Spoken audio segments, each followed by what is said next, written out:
Good evening. You're welcome along to the Dunboyne Castle Hotel. Hope you're all keeping well.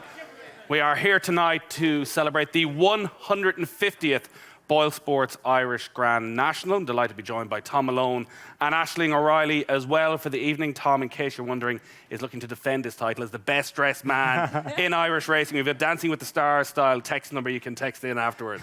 yeah, vote Tom. You've shown us up, Tom, yet again. We've got a brilliant night lined up. It is a who's who of Irish Grand National history. I don't know if there's ever been more winners, though, as you pointed out, maybe the last Carberry family reunion might just about challenge that. We are going to be looking ahead to this year's Irish Grand National at the brilliant Easter Festival at Fairyhouse. And we are here tonight with thanks to the HRI. You can share every racing moment by following @HRI Racing on Twitter. I'm very much the outsider, the blow-in for this, particularly, I think, compared to you, Aisling, because the Irish Grand National has always played a pretty big role in your life. It has, yeah. I'm just Porterstown Lane, so just across the road from Fairyhouse Racecourse, as many of you will know. And yeah, it was just a massive occasion. Once it hit Christmas, after Christmas, all we did was look forward to the Easter Festival. And it would be just, the marquee would go up, friends would come over from all across Ireland, really. And we just, have a big party, really. And yeah, get dressed up. Where was the marquee being put up? Out in the back garden, yeah. Out in the back garden. Was there a bar at it? Something like that. Well, really, we just had cans in bins with ice. Yeah, we're not that fancy. Classy. But yeah, no, it was a massive occasion. And then Grandad would have had a car park across the road, and we would have manned the gate there, taken £1 to get in, back in the day. And yeah, it was just brilliant. So this was a rival to the official car park? Oh God, yeah, shouldn't have said that.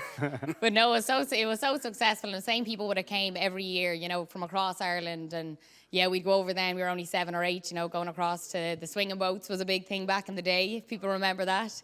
And yeah, it was amazing. So yeah, and we've gone ever since. We go each and every year. It's a really big thing in our house, and yeah, it's a great few days out. I was asking you earlier about your earliest memory of the Irish Grand National, and you're definitely going to not just play to the crowd, but play to our guest tonight. I think you said 1998, Bobby Joe. Yeah, 1998, you can watch it. Yes, Final absolutely. fence now. It's Papillon pressed by Bobby Joe. They're chased by Call of the Day, full of votes, and then Tell the Nipper at the final fence. Papillon, Bobby Joe rise to it together. Papillon the far side, Bobby Joe the near side. They're locked together, cleared of Call of the Day, full of votes, and Tell the Nipper. Bobby Joe on the near side, Papillon the far side as they race into the closing stages. Bobby Joe, Papillon fighting back on the far side. It's going to be another close finish. Bobby Joe and Paul Carberry on the near side, forging ahead. Bobby Joe wins the Irish National. Papillon a game second. They're cleared of Call of the Day third. Fourth is full of votes, and 5 Tell the Nipper, and 6 Eaton Gale, 7 Una's Choice, 8 Miss Orchestra, 9 Wild High. Nina's just pointing out to Paul where he went wrong at certain stages in the run in there. Hope you're getting royalties for every one of them. We're going to be joined by Paul in just a moment to talk a little about that. Tom, you're a little bit older, so you can go back a little bit further. Yeah, I think Desert Orchid is the first kind of memory for me of the Boyle Sports Irish Grand National. But I actually watched it back today and just think, people always give out to us in the media that we're a bit harsh sometimes. And well, we just watched it back, and obviously Desert Orchid had won by 12 lengths, carrying 12 stone, and it cut to John Frankham and the other guests at the BBC, and they absolutely slated the horse. It was like, his jump at the last was terrible. It was one of his worst performances, and he's just like, lads, it's Desert Orchid. He's absolutely dotted up. Well, the place was packed. It was a brilliant day. It was lovely, good ground, and I think that's just one of those things you remember about Fairyhouse. Those huge crowds at Easter, and so many brilliant horses. Like I said, Desert Orchid. I think Ebony Jane would be another special one for me, trained by Fran Flood, but just brilliant memories. All right, so we're going to have a couple of brilliant panels coming up. Aisling is going to be out in the crowd as well, going to talking to some more of the legends of the Boyle Sports Irish Grand National. We will have an opportunity as well for some questions from the crowd a little bit later on, so I'll let you know when that's coming. And we have a couple of prizes to give away and some charity bets as well. But one of the great things about the Irish Grand National, I think, is the family tree of the Grand National and how it has passed through generation to generation, and so many families are so well associated with the race, from the Tafts to the Drapers to the Mullins to the Walshes, but there's maybe none more synonymous than the Carberry family. And I'm delighted for our first panel tonight. We are joined by the 2011 Irish Grand National winner. Nina Carberry is with us. Of course, Nina rode Organised Confusion back in 2011. It was trained by her uncle, Arthur Moore, who himself was a winner as a jockey back in 1971. And we just saw him in one of the most famous of all Irish Grand Nationals back in 1998. Paul Carberry is with us as well.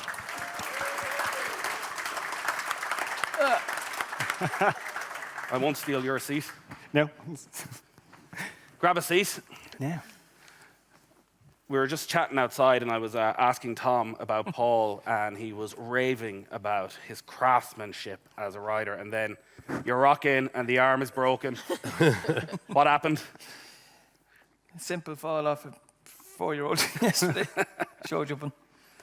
How many breaks is that through the years? I lost count, but it's starting on this side now. I broke every bone on the left-hand side now. I'm starting on the right-hand side Starting now. fresh. Yeah. Paul, we saw there Bobby Joe riding the winner of the Irish Grand National for your dad.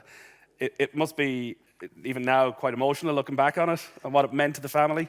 Yeah, it was brilliant. Actually, my first ride over fences was for Dad in the National on Joe White. I don't know what age it was, 19 or something like that. So, great memories back then. But Bobby Joe, I was lucky that I was able to ride him that day because it was a bank holiday Monday, and I think there was 9 meetings on in England, and I was retained by Robert Ogden at the time. So luckily enough, I was able to get over and ride him. And it was just, got a dream run the whole way. Good lead down to the last, and everything just worked brilliant. Super. But I mean, as well, the race itself, I mean, upside's Papillon, he's no mug, you know what I mean? It wasn't straightforward. Yeah, I know, but I suppose Ruby, I know he'd be kicking himself now. If he was doing it again, he wouldn't have taken it up because he knew he'd give me a lead. But when he took it up, I was grand, just sitting in his court now, just attacking now at the last. So it worked out brilliant for me. Yeah, I was just looking at there. You literally only pretty standard from you. You almost got there sooner than you usually get there, was it, Paul? Yeah. No, he was a good gutsy horse, and I remember Gary Cotter used to ride him a lot, and he used to take it up too far on him, and he'd die the last couple of furlongs. So I wasn't going to do that. Just take my time. He was a brilliant jumper, wasn't he? Yeah, he'd get you out of trouble, and he'd load you. Like the jump he gave the third last that day was unbelievable. So when a horse jumps like that, you know, we've plenty left in the tank. So you just have to keep a hold of him. In the race as it's happening, how much confidence does that give you as you're heading towards those final couple of fences there? Oh, massive. Like I'd always thought he had a really good chance, and just the way he travelled the whole way, even from like in the National, you nearly pick out the winner from about 5 out, 6 out, whichever's travelling best, and he was travelling really well then. So very happy. There's another challenge then, I guess, to keep you calm as well as keeping the horse calm. I was going to stay calm anyway. Arthur, for you, again, the history of this race, to win it as a jockey, to win it as a trainer, it's given you a lot over the years. Yeah, it's been a fantastic race for the family, and it was very special to ride the winner for Georgie Wells, who had been very good to me when he was at King's Pride. Was the second winner I ever rode, and he was the first winner I rode over hurdles, and the first winner I rode over hurdles against professionals, and he was the first winner I rode over fences, and then the Irish National. So it was a great story. Yeah, it's a nice list of firsts, all right, isn't it? Yeah. So, and then we were very lucky with 25 years later to win it with Feather Gale, and then Organised Confusion came along. So, and then with a few good runs with other horses in between. But it's an iconic race, and it's amazing how every year it throws up a story, like, you know, with involving local people, like with Dermot last year and Tom Gibney and people, you know. Yeah, it was only as I've been reading over the history of the race over the last few days that I realised just how local it can be and how many success stories there have been within probably a 10-mile radius. Yeah, if you plotted it on Google Maps, it's just like a target almost, because you think there's so many people around the area that have had so much success with it. Like, you know, the Carberry family, obviously, the Garrity's, like Ross and Barry have won it as well. And, you know, the Drapers. The Drapers just incredible record in the race as well, and they're only up the road. So it's just it's very much a local race. That, and so, Arthur, from a trainer's point of view as well, like, you know, if you think you have a horse good enough for the Irish Grand National, you're certainly going to make sure to campaign him in a way that best gives him a chance. Yep. Well, nowadays you campaign to the best of his ability, or else you won't get into the race. You know. Yeah. Generally, it's the quality of the race has increased enormously in the last few years, which is a lot to do with Boyle Sports sponsorship, I'm sure. And yeah, it looks like being a fantastic renewal going down through the entries at the moment. You know, it's a fantastic entry for the race. Can you remember what you said to Nina ahead of the race in 2011? Win. Keep it simple. Go out and enjoy yourself. Yeah. Yeah, well, she came down on the Thursday before and sat up and gave him a pop. And Couldn't pull him up. we went and had lunch in Nace with my mother, which is at the time, and it was a beautiful day, lunch outside, and we had a chat. And I don't remember much except maybe after Beaches just to take a little bit of a pull and give her a breather there and take a chance out from the third last, maybe. The whole thing went a dream. I suppose it's one thing to give those instructions, and another thing to see them being carried out so well, Right, isn't it? absolutely, yeah. Yeah. Wasn't I suppose for you, Nina, as well, during the race, it worked out. The race itself worked out Yeah, quite once I nicely. got over the first couple, I had a lovely lead. I think it was the last Derby or something was in front of me, and I was happy because he was one of the favourites. So once that happened, I was going to get a lovely lead the whole way, and they went a really good gallop. I can't remember what made the running now, but one of Desi Hughes's, and it was just nice to have a lead the whole way. And I had a very light weight. I think he only had 9.12 on his back, so I knew that I'd start to creep on when the heavy weights would be coming back. So yeah, and I had a loose horse then coming to the last, which was a bit of a worry, but he stayed straight, thank God, and he brought me to the line. So it was a brilliant day, and he jumped brilliant. I actually tried to ask me a few times, he just kept popping with me, so I just had to keep leaving pop. But he was a brilliant horse. I think he was only 6 as well, Arthur. He was a novice. He hadn't a whole lot of experience kind of going into it. He just had a few runs over fence. He'd actually won his beginners in Gorn as a 5-year-old in February. Okay. And he'd run the Leopardstown Chase, which is probably a great education for him. He's a good third in that February or January, you know, before he won Yeah. the National. So he had plenty of experience, actually. In fact, after he ran in a maiden hurdle, I think Peter or Philip rode him, having run the point-to-point in the spring, at the Down Royal meeting at the end of October, and he ran the maiden hurdle there, and he ran all right, finished back of the middle, ran on a bit, but my wife Mary said to Alan Dunlop after that, he's going chasing. So you don't argue with her, so we went chasing. And it paid off, actually, like, you know. Yeah, sage advice then, just to stick with the bigger obstacles. Yeah, and the other thing I'd like to say is I bred him with a great friend who's no longer with us, Tim Murray, and that actually added to the pleasure of the races, you know, having his involvement, because he was one of my first owners, and he had horses with me right through from the beginning. I ran his colours up to last year, like without missing a year, like amazing. From when is that? The first winner I trained was a mare called Saucy Slave, and she actually ran in my father's name because I didn't have a license at the time. So he's with me that long. He's no longer with us, sadly, but he's a great man. Nina, that moment when you cross the finish line and you've had many big successes throughout your career, the noise as it reverberates around Fairyhouse, what's that like? It was if you brilliant. can describe it. Yeah, it was an amazing day. It was actually quite a hot day that I can remember. It was obviously just a brilliant day as well, and all my family was there. Granny was there as well, and yeah, and when I was walking through, you could see all the people on the stands as well, looking down on the parade ring. It was just amazing, and then everybody obviously clapping and the cheers coming in. So yeah, it was a very popular winner, and it was just very well received, and it was a brilliant day, and to be part of that history is brilliant. Yeah, like racing is such a tight-knit community, Paul, but you do spend a lot of time out on the road by yourself. To have a success and a local success at a venue like Fairyhouse, where I'd imagine all your family, all your friends, everybody who has an interest in your career is there, and you've done it. You've won the big one. Yeah, that's brilliant, and especially like I know that the time Bobby Joe won, he cleaned the bookies out in Ashburn and Ratoath and every near place around, so everybody that was on him from the whole community were, so that's what you're getting involved with. Everybody is so involved with the racing from around Ratoath. They just love the racing and the banter, so they all sort of get stuck in and clean the bookies. So they were happy. Once they were happy, everyone's sort of happy, and I think Dad was very happy now when he won it as well. I have done enough of these shows, and I know when you ask jockeys about celebrations, they say, no, another meeting the next day, we just rolled on. You can't lie when it comes to Bobby Joe. We've heard the stories. There was barely a pub, I think, in Rathote that the horse wasn't in over the next year and a half.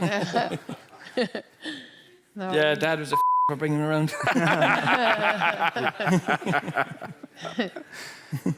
It was a good few weeks, though, after both the Irish National and the Grand National. Yeah. He's been a super horse for the family. Great to go on and win the English National the next year as well. Something special.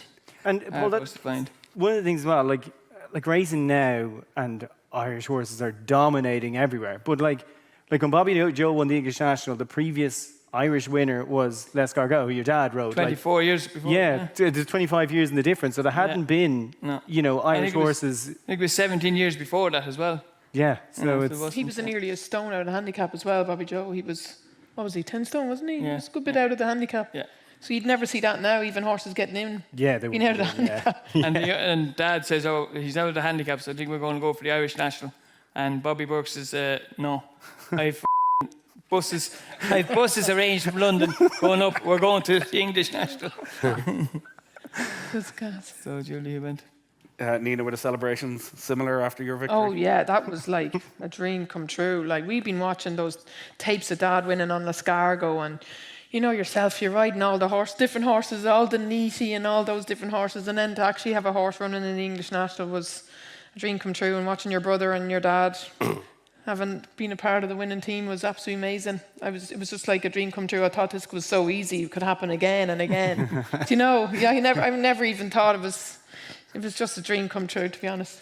I think the statistics back up that the best way to be a successful sports person is to be a son or a daughter of a successful sports person. And I saw Tiger Woods with his child playing before Christmas, and he was asked about coaching his child, and he turned around to the interview and said, "I'm not his coach, I'm his dad." Yeah. In a very strict way of, he seemed to know what now it was for television, but he seemed to know what the boundaries were.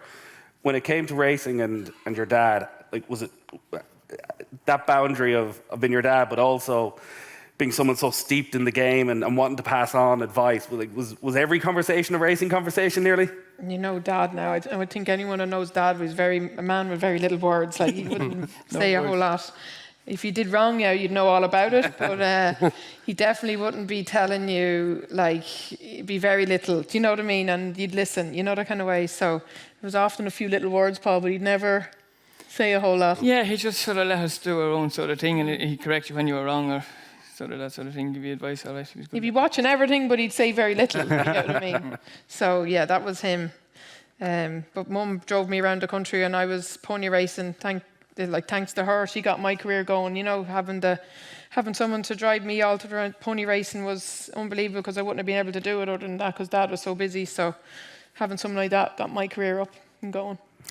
We heard from Aisling and from yourself, Nina, about going to Fairyhouse as a kid and like the bit of crack and getting the couple of pound as it was at the time to buy the sweets and that. Paul, for you, probably a similar experience at a young age, but when did it start going from I'm just going to have some fun with my friends to actually seriously watching the racing and wanting to be a part of it? Well, I was always sort of very much into watching the racing and videos, as Nina says. So I was always really big into the racing. A small bit of time in between the races to go down on the hurdy-gurdies, but I'd always be back up for the next race and watch them. So I was always very interested in it.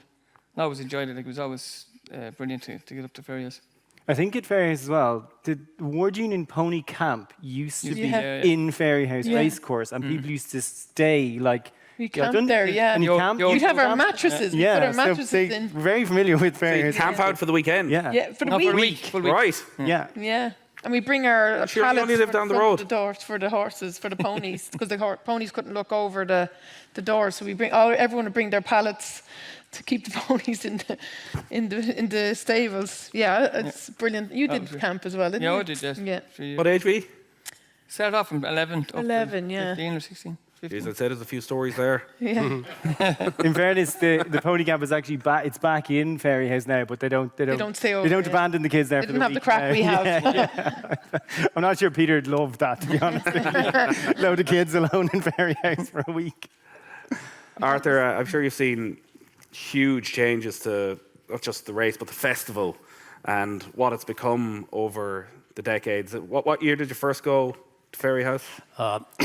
Well, I lived across the road until the age of 12, so I reckon the nanny, Aggie, started leading me across at age 3, probably, or 4, and I wouldn't have missed it since then, except I think one day I went down to Limerick to ride I think there's racing in Limerick on Easter Monday in those days. They were doing it for Paddy in the beginning. Apart from that... Jeez, I'd say they were wondering where you were. Pardon? I'd say they were wondering where you were around Fairyhouse. No, it's yeah, absolutely the changes. I mean, it's massive, and like the crowds and even the Ballyhack and the picnics up there, and you know, a lot of people traditionally went up and watched the racing from up there, the other side of the hedge there, at the top of the track, and then a lot of people on the inside of the track as well. But it's all for the better anyway. It's all fantastic setup now. I think Boyle Sports is really a game changer with the amount of money to put into it. You're getting a lot of top horses now going for it. Yeah, but you see that. I think the handicapper said there's something like 15 Grade 1 winners amongst the entries. Like that's very kind of unthinkable to what it would have been a decade ago, isn't it? Like, Yeah. As a jockey, Nina, and when you're coming up towards one of the big races, like an Irish Grand National, how far out are you thinking about it? Because I know when you talk to jockeys, it's what we're only thinking about tomorrow, we're only thinking about the next race. But for an Irish Grand National, is it different? Are you from early in the season thinking about what horse you might get, what ride you might get? Well, I was an amateur, so I probably wasn't getting that many rides in the Irish National. But when I got the ride on Organised Confusion, obviously it was the Thursday before that I schooled him, and then the excitement started to build when I sat on him, and obviously I kind of fancied him myself, and you're thinking about the whole race, who I want to be following, and just you're hoping that the first couple of fences go well and you're in a position that you want to be in, and it just went to plan for me from where it goes. So that's probably what you're thinking. But for me, I don't know, Paul probably doesn't think at all. Go and he just rides and just win. But for me, I obviously like to follow something that will bring me to the line near enough anyway. I suppose in a race like that, though, that rhythm is just so important, isn't it? Like it's a long race. There's plenty jumping those Fairyhouse fences, and I suppose early in the race, that's the thing. Just be safe for the first while and just get your horse relaxed and running for you. Exactly, yeah. Dad always said, don't be using up energy early on. Don't be keep asking them. You do it at the end, you know. So you're trying to pop away and save energy the whole way, especially in a long race like that. You just want to be popping away and saving energy. And you obviously need a good jumper as well. Yeah. So. Paul, I suppose with the arm and the sling, you don't want to be looking too far ahead either. Injuries can be around the corner. Yeah, well, you have to get the horse into a good rhythm is the main thing, and keep him in his own comfort zone. And then you keep an eye on the horses that you think are going well, and then get sort of latch onto one of them to carry you up there and then attack. And would you, like, when you're in that situation, would you be, like, you know, be going, oh, that fella, like, geez, he was near favourite, I want to make sure I'm latched onto him, or do you be going, oh my God, that fella's jumping like a hairy goat, get away from him? Yeah, I'd be watching everything, and keeping an eye, to keep away from someone, just follow something that's going really well, or that's fancy that you think is travelling well, and like they'll be able to make way for you, so you just get in their jet stream and follow them.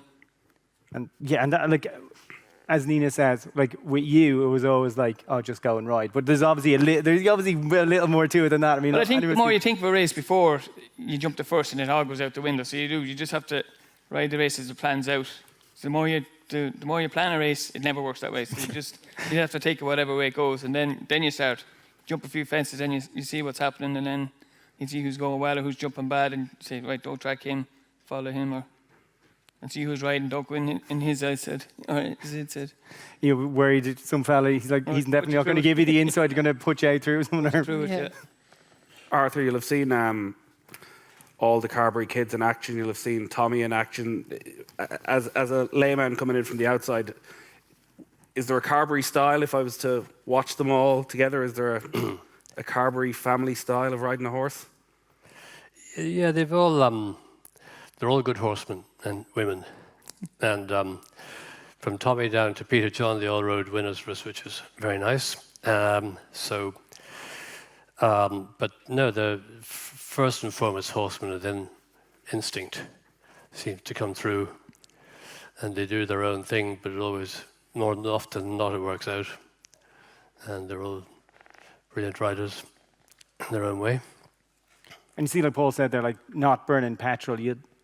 You'll tend to ride lovely loose rein, soft in the horse's mouth. Just the horse just seems to relax for them. And when a horse is just running like that for you, it appears anyway from the outside looking in that, you know, you're almost tricking the horse through the race to a certain extent. And as Paul says, just not burning that petrol early and getting through it.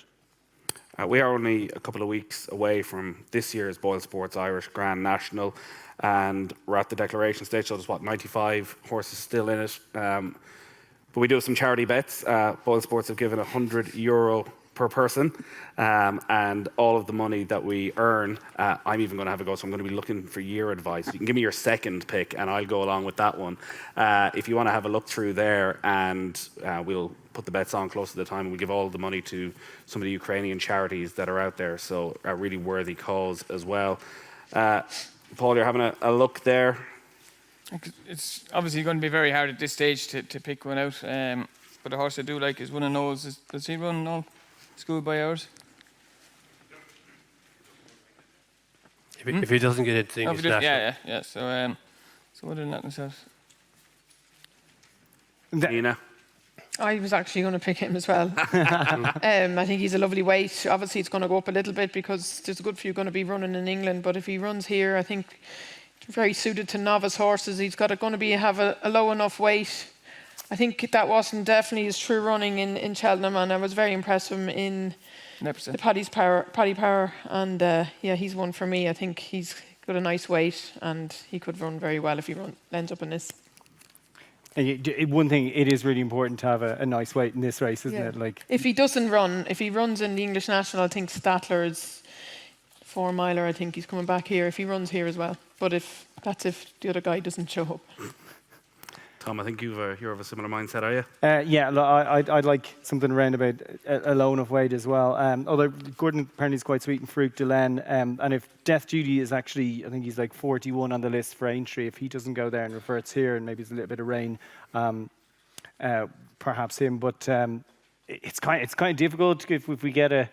I don't envy Peter and the team's task at Fairyhouse for the last couple of months, because the weather's just been very, very difficult for them. An incredibly dry few weeks, and then kind of downpours, and it just I'd say they prefer something to be slightly more consistent, just for ground coming into just to manage it. But look, no doubt they'll have lovely ground on the day. But if we get a dry between now and then, I certainly wouldn't write off the chances of Freewheel and Dylan. Given it this week as well. Obviously he has an option to go to Aintree too, but if he turns up here and it's nice good ground on a nice spring day and he gets into the same kind of rhythm he got into last year, he'd be tough enough to reel in. Show of hands for anyone who backed Freewheel and Dylan last year at 150 to 1. It's Dermot. His cousin. Arthur, what you got? Yeah, look, I'm taking a look at the Jam Man. I don't know whether Mr. McNally's up to any tricks with him, but Gallant John Joe, I thought, Oliver Kieran's having a great season, and he's a good staying horse, and just to pick something slightly outside the box. All right. So I'll go with Gallant John Joe each way. So we have, as I say, a €100 charity bet for all of our guests tonight and the presenters as well. It's with thanks to Boyle Sports, and in what I think is a highly likely event that we find a winner, all the winnings will go to the Irish Red Cross Ukraine appeal. Nina, we've spoken a lot over the years around, you being a trailblazer and Katie Walsh being a trailblazer, and really been trailblazers not just in racing, but I think in Irish sport. It's remarkable what's gone on in the last couple of years. I remember doing a show where I think we had some of the greatest Irish female athletes in a room about 2 years ago and asked who their hero was, and every one of them said Sonia O'Sullivan. And they all made the point because there was nobody else, really. Yeah. Whereas you look now, what's going on, obviously Ellen Keane was on Dancing with the Stars with you, what Rachel Blackmore is achieving as well. It's these are pretty great days. Yeah, it's gas. Someone asked me who was my role model when I was growing up, because as a sports person it was Sonia Sullivan, but I had no one because there was a massive gap between Anne Ferris, Joanna Morgan, there was no one in between. So Paul was my role model, obviously. And sure, I modelled myself on him. And but then Katie was bang there with me, and then there was Cathy Gannon, and then all these girls start popping the heads up, and we all kind of came together then, and it hasn't really stopped, has it? Like, you know, there's been so many girls winning at Cheltenham now, and obviously then Rachel just took it a step further and just turned professional and is just cleaning up. So, like, yeah, as you said, just we're just getting those chances now, and it's just starting to snowball. Yeah, she really is cleaning up. She is, yeah. She has cleaned up. She doesn't need to do any else, does she? Like, she's just been brilliant for our sport. Yeah. We're going to go down to Aisling in the crowd in just a moment, and we're going to talk to some of those involved when Arkle won the Grand National. Arthur, before we leave you, aside from your own, the greatest Boyle Sports Irish Grand National winner? Well, You can pick your own if you want. No. Well, I just about remember the Arkle days, and didn't Flying Bolt win it? Yeah, Flying Bolt won it, yeah. They were phenomenal horses, and those, you know, so they were the class horses, and pretty in between. Then you had to wait till Desert Orchid came along, you know, for top class. But now you've, you know, a field full of them. But those sort of times were very special. It's been brilliant having you here tonight, Arthur, Nina and Paul as well. We are here celebrating the 150th Boyle Sports Irish Grand National. And as I say, we have a who's who of past winners here ahead of Fairyhouse's brilliant. I should have mentioned Tide Cottage, of course, because he was ridden by, when Tommy's broke up, and his owner rode him, who got out of his desk from his business in office in Birmingham and set up and beat Tommy Carberry. Like, it was an amazing achievement, and the poor man died of cancer very shortly afterwards. Right. It was a fantastic achievement. And a great horse. He should have won 2 Gold Cups. Got denied in both. Please give it up for our first panel of the night. Nina Carberry, Arthur Moore and Paul Carberry. I say we're here with thanks to the HRI. Share every racing moment or follow at HRI Racing on Twitter. Now let's go down to the audience. Aisling, who have you got with you? Yes, Nathan, I'm here with former jockey, an Irish Grand National winner as well, Paddy Woods. How are you, Paddy? Not too bad. It's lovely to speak to you, and I'm going to bring you right back to the early days when you left primary school. Can you remember that? When first? And you went to Dan Moore's yard. That's right. I worked for Arthur's father for 4 years or something. And then Mr. Moore sacked the lad, and we all walked out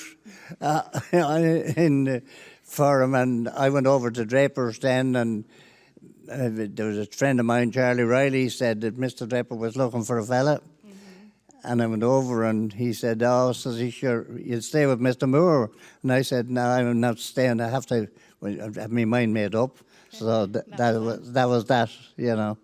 And what was it like to be in Draper's yard with the likes of Arkle, these amazing horses that you got to ride out on every day? Yeah, I rode him nearly every day. And but sure, anyone at all rode him. And Johnny minded him here, and he minded him and Flying Bolt, both of them, 2 of the best horses in the country. And but he was so we used to bring in kids off the road and put them up on Arkle, you know, and he was easy to ride, you know. Why was he so easy to ride? It was just about sitting up on him and he'd do the work? I don't know. There wasn't a wrong... So there wasn't, Johnny. There wasn't a wrong move in his body, you know. You could lie under him. He wouldn't touch you, you know. Johnny's other horse was Flying Bolt. Well, you wouldn't lie under him for too long, you know. That's for sure. And Johnny would tell you all about him because he minded both of them. And no, Arkle was... I was lucky enough to be riding him practically every day for over 3 years, you know, and travelling with him anytime I wasn't riding at home here in Navan or wherever. Someone else would go with him. But most of the time I went with him with Johnny. Myself and Johnny travelled everywhere. That's right. We went over one day, remember Johnny, and we were going on the plane. Remember that, Johnny? And Jesus, we were taking off, and we went up the runaway. And we were getting up near the St. Margaret's Road, and this thing wasn't moving, wasn't it? It was a terrible noisy plane. Do you remember, Johnny? And there was so much stuff on the plane. Yeah. That it wasn't able to get off the ground. It wasn't able to get off the ground. And jammed on anyway, and we turned and come back. And Johnny said to your man, a fella called John Moody, John Moody was the engineer. Johnny said, "What's wrong?" He said, "We can't get enough compression up." And Jesus, Johnny, it's a bloody bad feel, said he will have another go at it. So away we went anyway, and we got up, and it took up after we got going. Sure, it was heavy, a terrible plane to be travelling on altogether, but You live to tell the tale anyway. Yeah. And Johnny, just for you then, obviously being the groomsman of Arkle, that must have been amazing from to start to finish when he was in Draper's Yard. Absolutely, yeah. It was a sort of I don't know what you'd call it, a miracle that I finished up on him. I started with him and finished up with him. It's just the fact that nobody wanted him. And I was forced into it in the sense that, I was just told to do this, do that, do the other. And then one day I just said to Paddy Murray, what's the situation with this horse? And he said, "You can have him. Nobody else wants him." And so that's how it started. Wow. That is unbelievable. And is he the best to ever do it, in your opinion? He's the best I've ever seen. That's, even up to the present day, probably the best, yeah. Yeah. And then for you, Paddy, you won the Grand National twice. Yeah. Yeah, right across the road on Last Link and Splash. That must have been amazing. Splash, yeah. Yeah. And sure, that was handy enough. They were handy enough ones. As I said, I was coming off the stand, I told you there, and Navan one day, and this fella tapped me on the shoulder, and he didn't care much for me anyway, that's for sure. And he said to me, "Did you ride the winner of the National twice?" And I said, "I did." "For Tom Draper?" "That's right," I said. Sure, any feckin' eager at all had won them. but And it must have been amazing then, because you're from Fairyhouse, across the road you grew up, and then to be there winning the Irish Grand National. yeah, we were lucky. We were only down the road. That's the thing about the Irish Grand National. Everyone, we kept it within a few miles of one another. Liam McLaughlin won it. Dermot trained the winner of it last year, his son, and we had Arthur's father and the Carberrys. we kept it around Ratoath, Jerry Dowd. We kept it a local for I don't know many years. There was somebody from around Ratoath that won the national, or around there. We were very lucky. And throwing it right back to when you grew up, what was it like going across to the Fairyhouse races? Yeah, well, I was born just down the road, down the hill from Fairyhouse, down the Fairyhouse hill here, and every time when we were kids, we'd come up here every Easter Monday, and we'd come picking up tour tickets. We'd have a card, and there was the old owners and trainers was there, and underneath there was a tote, and there was a flat roof sort of thing. And a lot of the owners or trainers had dropped their tickets. They wouldn't be able to get down for them, but we'd arrive up every night and we'd be up on the roof and we'd get the tickets and going through the race cards, see what money we could get off them, And So, Paddy, you were making the millions. Yeah, I wouldn't say making a million, but we had good crack at it anyway. Oh, brilliant. Well, Paddy Woods, thanks so much, and Johnny Lumley. Well done, lads. All right, everybody, you're all going to have to get off your seats for a minute. Nina Carberry's giving you all a dance lesson. Not right now, but you have to get up for a second because we've got a very special prize to give out right now. We have 5 brilliant prizes, in fact, to give out, with thanks to Dunboyne Castle. 2 of you will win an afternoon tea for 2 and a 3-course dinner for 2 at the hotel. We also have a trip to this year's Boyle Sports Grand National on Easter Monday. Package includes admission, race cards, and lunch in the Jameson Stand restaurant, where you can base yourself for the day. That is all with thanks to Fairyhouse Racecourse. And basically, there is, under 5 of those seats, an envelope with a prize under it. So you got to go looking for them. And if there's... Not that there's many empty seats for anyone listening at home. Not that there's many empty seats. You can look under them ones as well, and you can get across quickly. We have one. There's one. They are literally golden tickets. Yeah, one look, here. there we go. Take that. Bring it home. Yeah, it's all yours. All right, well, thanks a lot to Dunboyne Castle and also to Fairyhouse Racecourse for those great prizes. It is the 150th Boyle Sports Irish Grand National that we're here to celebrate ahead of the Fairyhouse Easter Festival. We're here with thanks to the HRI. Share every racing moment or follow at HRI Racing on Twitter. Let's get to our next panel. This guy's going rogue all by himself. Give the slow clap as we wait. Is it there? Yeah. When we get our next panel up on stage, I think we should probably we get on with it. Yes. All right, let's get our next panel. 3 Grand National winners waiting in the wings to come up on stage. Please give it up for Noel Meade, winning trainer back in 2002 with the Bunny Boiler. Robbie Power, 2017 winner with our Duke. And Dermot McLaughlin, of course, memorably the winning trainer last time with 150 to 1 shot, free wheeling Dylan. How you keeping, lads? Good. All good, thank you. You can sit back and luxuriate for a couple of minutes because we're going to show you each of the final couple of fences from your winning races, starting, I think, back in 2002, Noel, with the Bunny Boiler.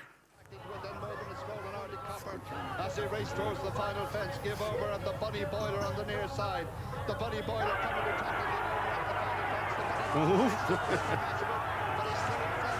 Give over's in second, holding time and staying on in fourth. They're racing into the closing stages. The Bunny Boiler, give over's fighting back, but the Bunny Boiler on the near side has the advantage as they go to the line. The Bunny Boiler wins the national. Give over is second. In third place is Northern Sound. In fourth is Arctic Copper.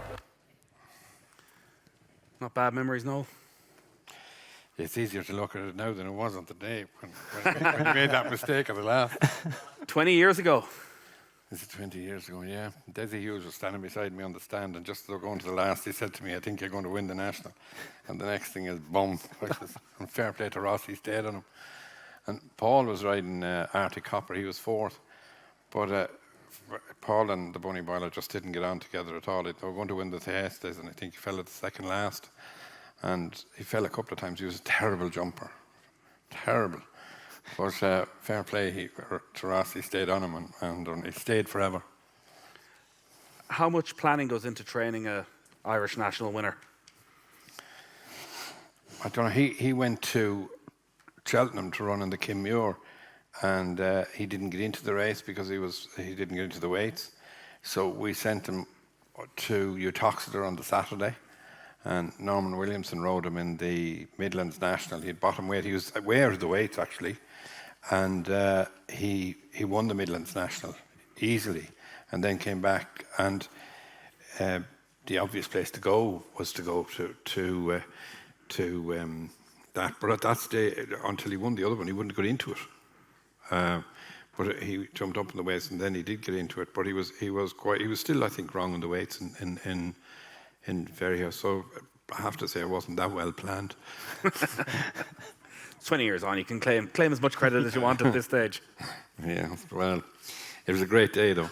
Super day. Like, it's, as the lads there were talking about it, it's just one of those races that you dream about winning, and it's been there for as long as we can remember. And I remember Arkle winning it. I remember Flying Bolt winning it, and I remember all those great horses winning it. And Tom Draper was, when I was growing up, I was, a lot of kids go around with albums of football players and this, that, and the other.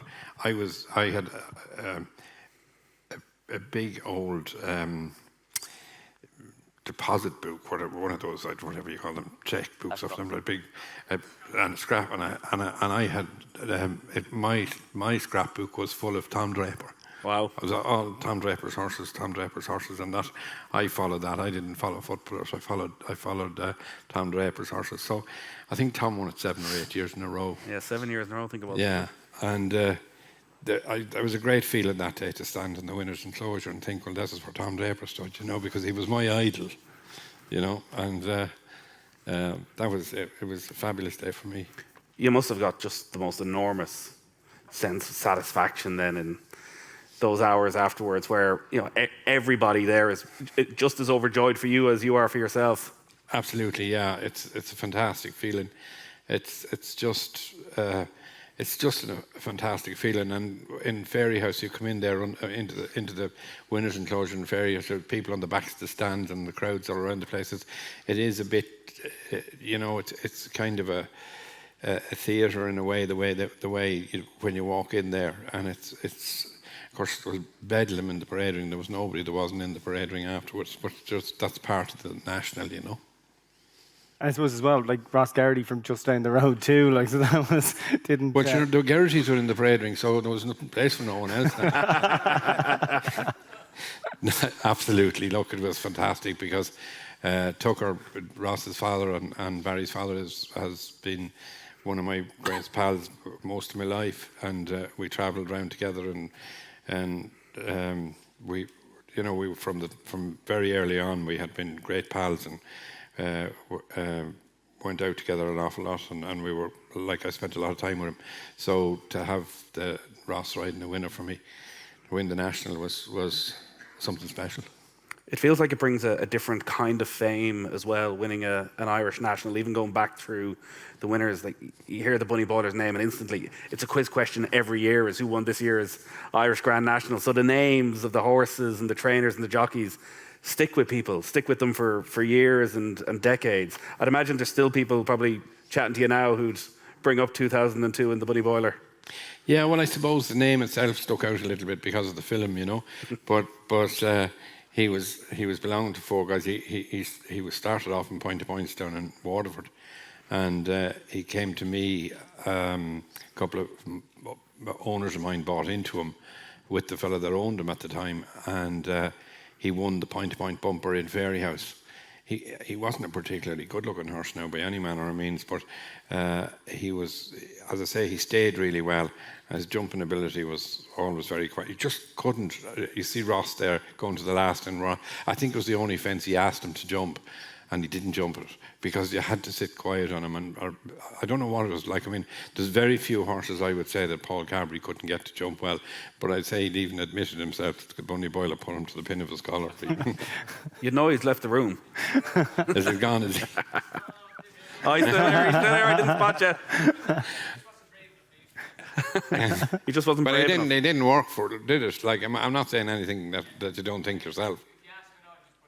Yeah, he just didn't work, And I'll never forget, Paul was fourth on Arctic Copper, and pulling up and giving. There's a photograph of him at home giving Ross a big hug. Like, I mean, they'd have been pals as well, 20 years on, you take another one?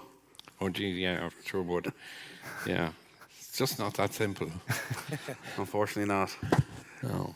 We are going to look ahead to this year's race, and if anyone has any questions, Aisling's going to be around with the microphone, so if you just want to put up your hand, and we'll chat to Robbie in a moment, and Dermot as well, but Aisling will come around then, so if anyone has any questions for the three lads, they're all probably going to have some sort of involvement in this year's race. Just stick your hands up now and we'll get to you in about 10 minutes time. Robbie, our Duke 2017, you want to watch it? Yeah, definitely. All right, let's go for it. Fence step to jump in the Boyle Sports Grand National, and it is our Duke out in front for Robbie Power, coming to the final fence. He sits clear the final fence, and our Duke is over and clear. Our Duke for the Cooper Family Syndicate. What a year for Jessica Harrington and Robbie Power. The Boyle Sports Grand National goes to our Duke by 10 lengths. Glistering second again. Abolitionist is third, and Thunder of Roses another blinder in fourth. General Principle and Noble Endeavour next. You enjoyed that one? Yeah, I did. I've watched it a few times over the years. No, it's the Boyle Sports Irish Grand National. Fairyhouse, my local racecourse, and I'd been second in it before. I'd ridden the favourite in it a couple of times with no success, and yeah, to finally win it was fantastic. As a jockey, how important is it, considering all the success you've had through your career, to have that one there beside your name? Oh, sure, it's the biggest race in Ireland. You've the Gold Cup in Cheltenham and the Grand National in Aintree. The Boyle Sports Irish Grand National is the biggest race in the Irish calendar. It's the race that every jockey wants to win, and especially for me, when it's on my doorstep as well, it makes it even extra special. So like the rest of them, you were there when you were 5, 6, were you? Yeah, I think the first year I was there was the year Desert Orchid won, because Desi was coming over. It was a big treat. We get to go and watch Desi run. So that was huge excitement going. And Richard Dunwoody was kind of my idol as well. So you had Richard Dunwoody and Desert Orchid in Fairyhouse was fantastic. Yeah. I mean, the horse himself, our Duke, though, he was a class act as well. It must have been a pretty nice sensation. Paul was talking about, you get that good feeling throughout the race. He must have had a pretty good feeling the whole way around because he just travelled so well. Yeah, he did. He travelled really, really well. We went a proper good gallop as well, and I couldn't believe when I looked between my legs after jumping 5 out how far clear we were the rest of the field. Because I didn't think we'd been going that quick the whole way, and I was kind of half thinking to myself that I need to start stretching these a little bit.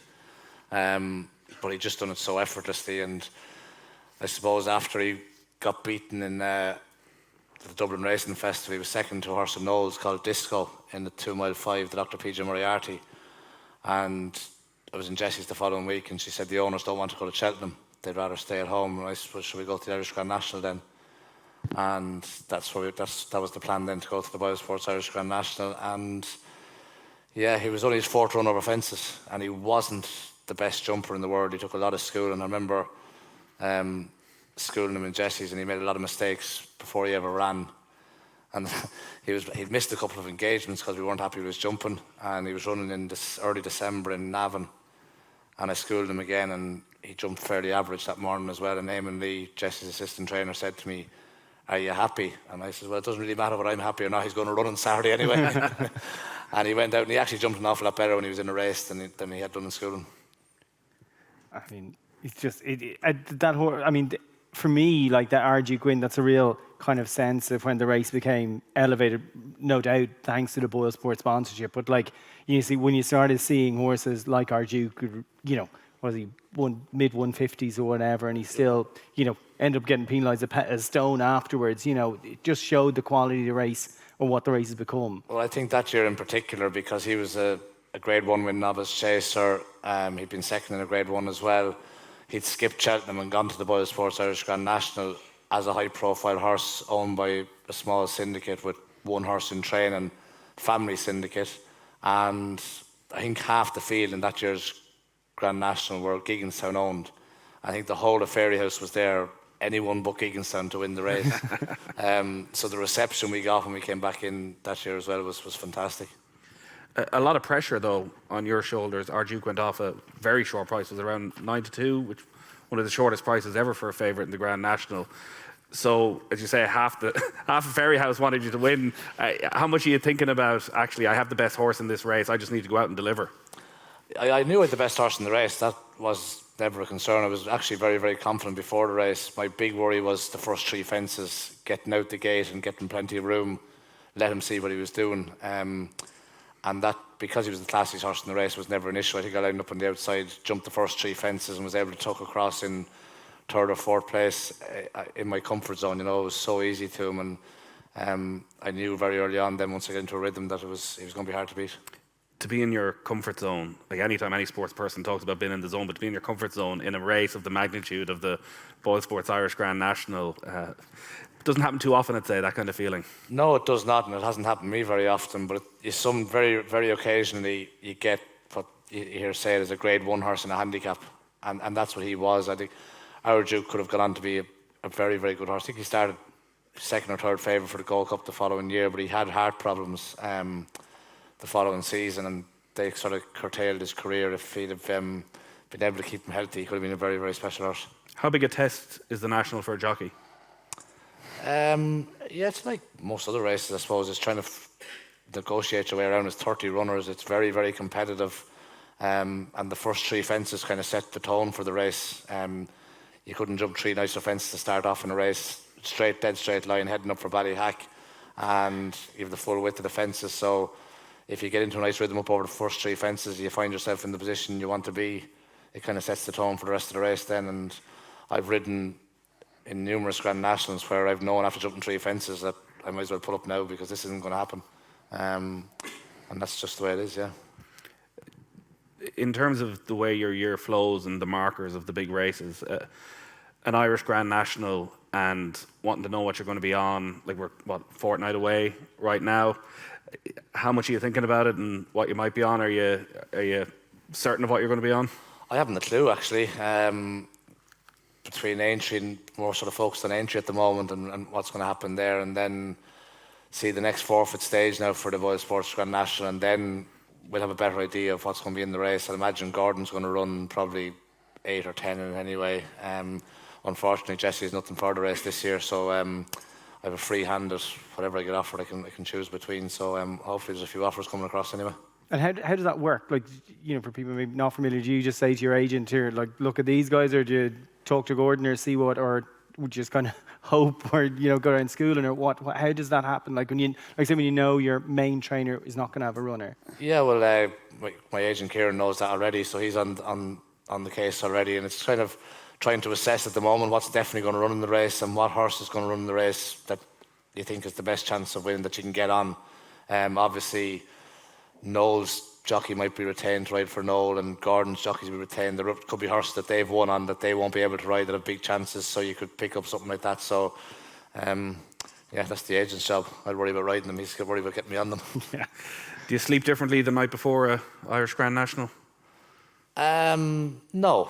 It's just another race. As Paul said earlier on, there's no point in worrying about it 24 hours before or 48 hours before. You just wake up the next morning, check the race, see what non-runners there are, and then try and make a plan. But as Paul says, 9 times out of 10, best laid plans go out the window straight away.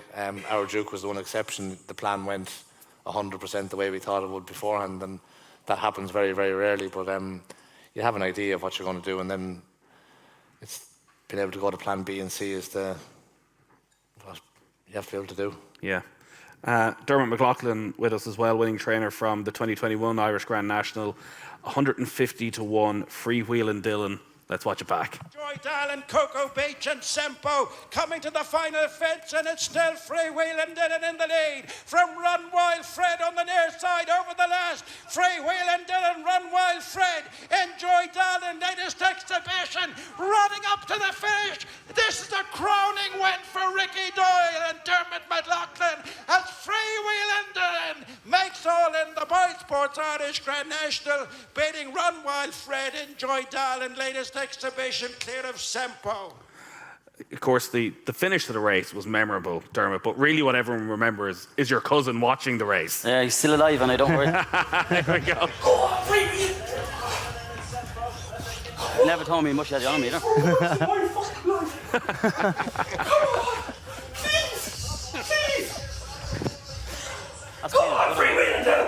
That's Peter McLaughlin's brother, yeah.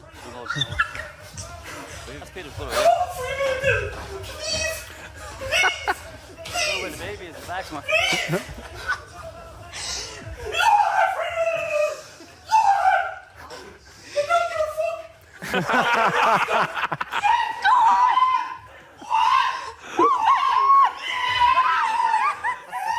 He's happier than I was.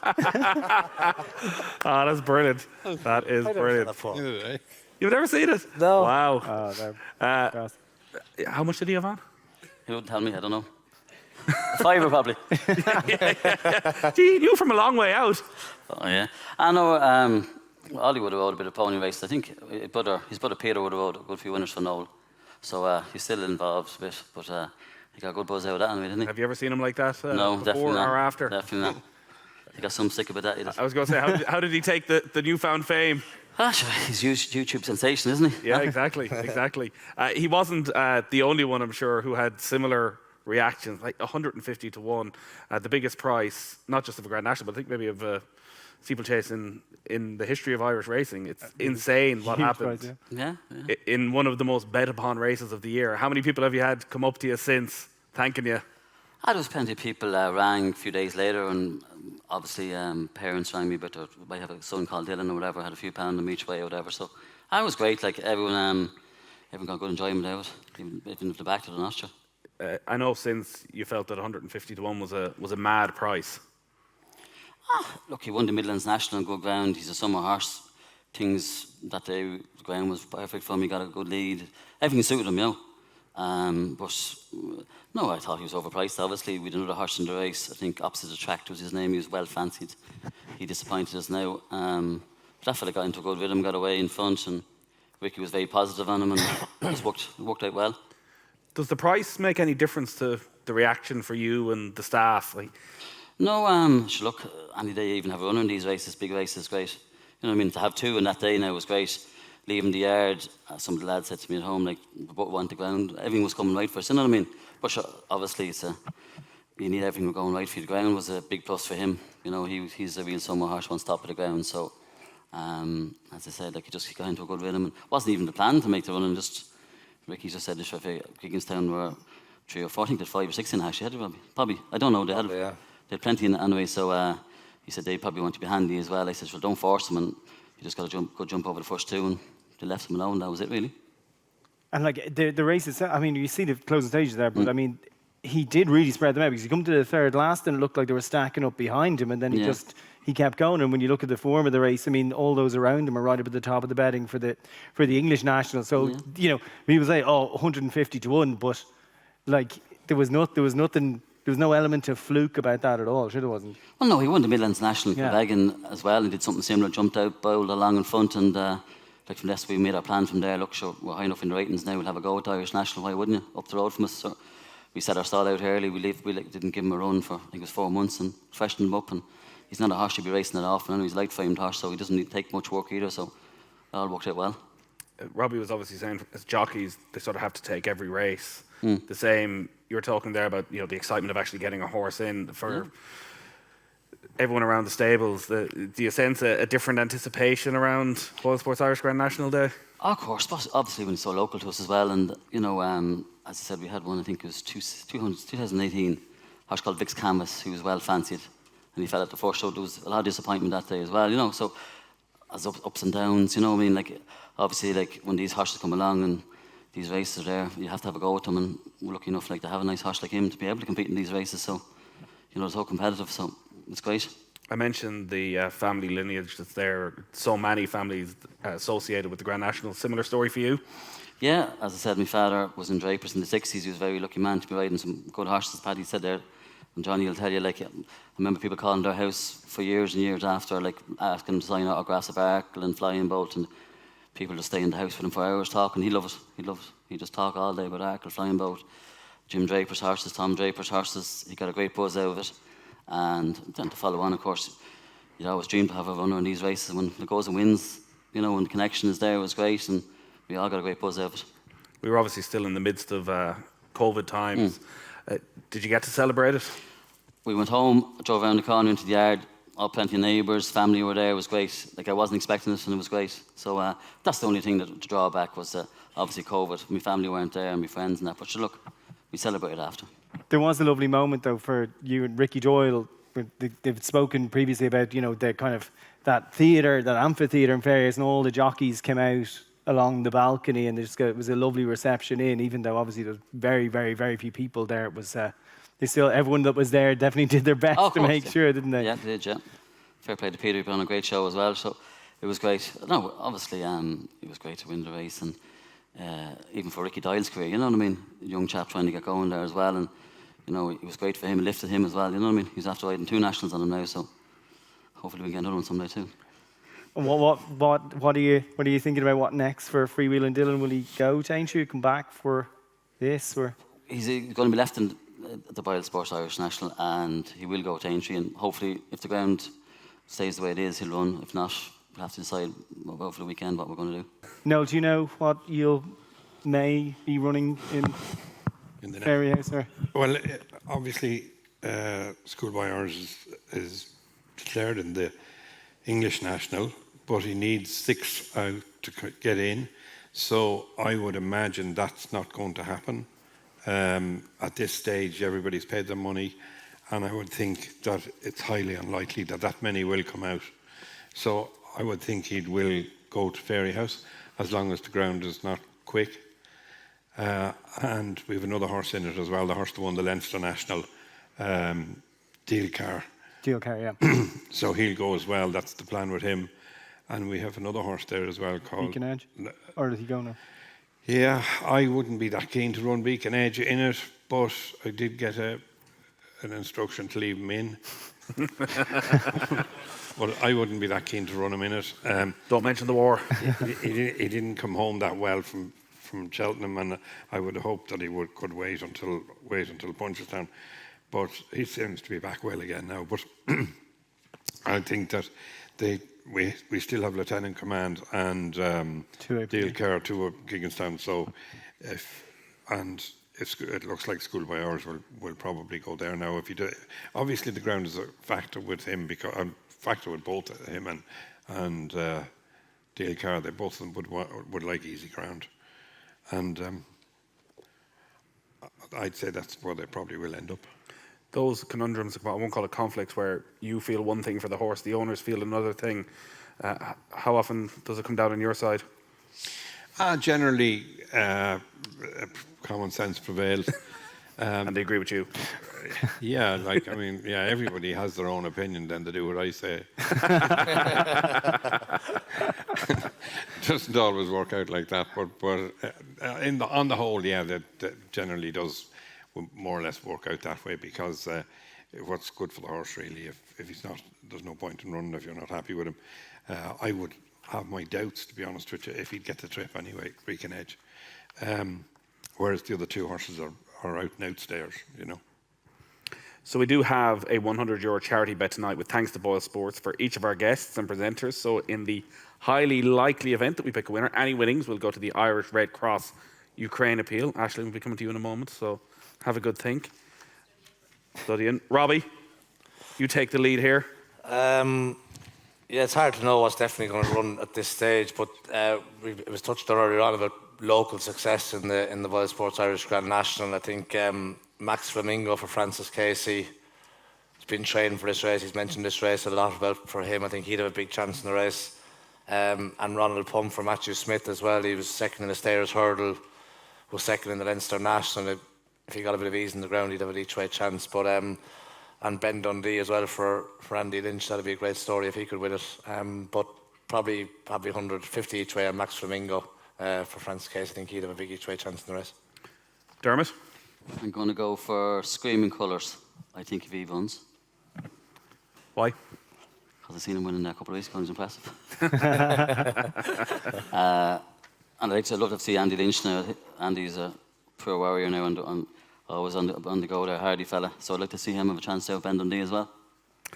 Ashton, we go down to you next. Yeah, I had backed Galvin at Cheltenham, Davy Russell, so I think that would be a brilliant story if he could do it. But I also seen Lord Lariat just a few days ago. Dermot had him out. He was jumping well, so I'm going to maybe go for him each way if he's in it. If he gets in, yeah. If he gets in. Yeah. Noel? I think the one they'll all have to beat is Statler. But look, I'd be happy enough to have 50 on or each of my own if the two of them run. Yeah. That's what we like to hear. Yeah, absolutely. Tom, what are you thinking? I really think Skibware is a great chance as well.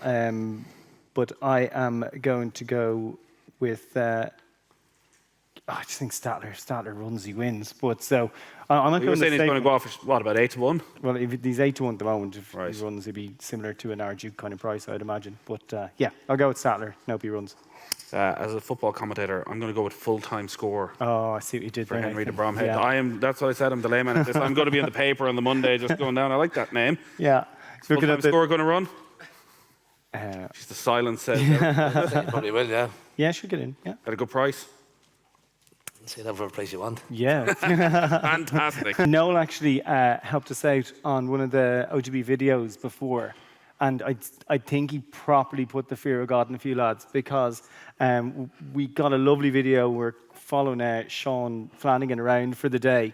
And they're going to ride a bit of work up Noel's gallop. So Noel has two gallops side by side. And there's a brilliant shot of the horses working up sides. It's like, oh, geez, how'd you get that? Well, Noel threw us all in the back of the truck, and then he drove up beside us as the two lads put the cameras out the thing, and it smelt like you might have done the gearbox as well while you're at it. But we got the shot, and it was a great video. So big thanks to Noel, and probably had to get fresh underpants for the two lads as well, because they definitely got it right too. But no, it was pure dedication from Noel, who drove right upside the horses so we could get the shot. So big thanks for that, even if the boys got a bit of a fright. All right, let's give it up for Noel Meade, for Robbie Power, for Dermot McLaughlin. We have been here tonight to celebrate the 150th Boyle Sports Irish Grand National at Fairyhouse's brilliant Easter Festival, and we're here with thanks to the HRI, who share every racing moment, and you can follow at HRI Racing on Twitter. My thanks to Aisling and to Tom as well, and to everybody else who has been involved in tonight's show. Safe home to everybody. Hope you all get to Fairyhouse in a couple of weeks' time as well, and thanks for coming along.